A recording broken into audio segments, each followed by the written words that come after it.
What do customers gain by being jerks to employees who are just doing their job? I worked at a local grocery store for about 3 years during college, mainly on the checkout line. Most days were fine. You'd scan items, bag groceries, chat with customers who were polite or at least neutral, and then move on. But then there were the days that reminded you exactly how low some people would stoop just to feel a little sense of control over someone else. One afternoon, right before the evening rush, I was working the express lane. A woman in her 40s, I'd seen her a few times before, came through with maybe 10 items, which was fine since we had an agreed limit of 12. I greeted her, started scanning her groceries, and she immediately started complaining about the wait behind her. "You guys are always so slow," she said, tapping her fingers on the counter. I smiled politely and said, "I'm doing my best, ma'am. I'll get you through as quickly as I can." She snorted. "Best? "You're barely moving. My time is valuable, you know." I kept scanning and bagging as fast as I could without making mistakes. Then she started critiquing every beep of the scanner. "Are you pressing that button right? Why is it beeping like that? You're clearly doing it wrong." I took a deep breath and tried to ignore her. Other customers were starting to notice, giving me sympathetic glances. I just kept bagging, trying to keep my patience. Then came the part that made me realize she wasn't just being rude for a moment. She was trying to make the situation about power. She leaned over the counter and started picking up items I had already bagged, inspecting them as if they were defective. She tapped a can of soup and said,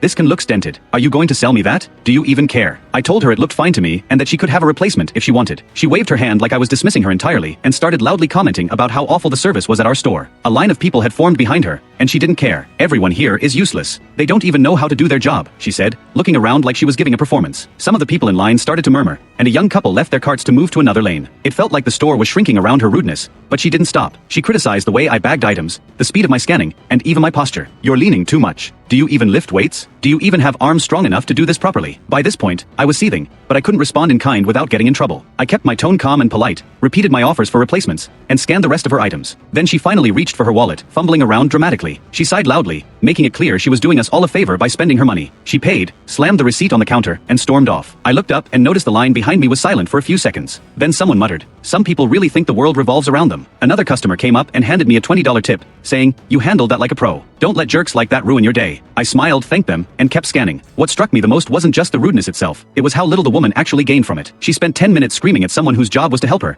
embarrassed herself in front of strangers, and likely left feeling tense and angry. Meanwhile, I walked away with a mix of adrenaline and sympathy from other customers, a story to tell later, and a reminder of how ridiculous her behavior looked from the outside. Over the years, I saw a lot of people like her. They seemed to think that insulting someone else gave them leverage or satisfaction, but really all it did was make the day longer, slower, and more awkward for themselves. They left us frustrated, sure, but mostly entertained anyone who had a shred of perspective. There was no gain other than a temporary feeling of superiority over someone whose only job was to serve them, and even that was shallow and hollow. I never forgot that woman, or the many others like her. Every time someone walks into a store and acts like their time is worth more than anyone else's, I remember that moment. There's no advantage, only a fleeting illusion of control and a lot of wasted energy. By the end of the shift, I felt tired but proud. The woman had tried to steal my calm, but I kept it, and in the grand scheme of things, she walked away with nothing, while I walked away with the satisfaction of handling someone's nonsense with grace.